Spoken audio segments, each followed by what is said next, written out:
গণভোটের সিদ্ধান্ত ছাড়া সংস্কার কমিশনের প্রতিবেদন সহ বাস্তবায়নের কোনো কর্মকৌশল প্রণীত হয়নি, কোনো দিক নির্দেশনা নেই। কি হচ্ছে আমরা সেটা জানি না।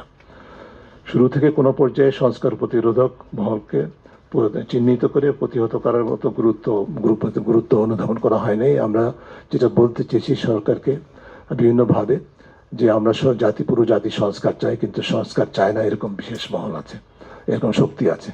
তাদেরকে চিহ্নিত করে তাদেরকে প্রতিরোধ করার যে কর্মকৌশল বা কোনো প্রক্রিয়া, সেদিকটা যে প্রয়োজন সেটা গুরুত্ব উপলব্ধি করা হয়নি, যে কারণে আমরা অন্তর্ঘাতমূলক সংস্কার প্রক্রিয়াকে বা অধ্যাদেশ প্রণয়ন প্রক্রিয়াকে একটা অন্তর্ঘাতমূলক ষড়যন্ত্রের শিকার হতে দেখেছি। এবং এই অপশক্তি, যারা প্রতিরোধকারী শক্তি, তাদের কাছে সমর্পণের ফলে অনেক গুরুত্বপূর্ণ সুপারিশ বাতিল হয়েছে, অনেক সংস্কার পরিপন্থী সিদ্ধান্ত হয়েছে, এমনকি জুলাই সনদকে যুক্তিহীনভাবে লঙ্ঘন করে নেতিবাচক দৃষ্টান্ত স্থাপন করা হয়েছে পরবর্তী সরকারগুলোর জন্য।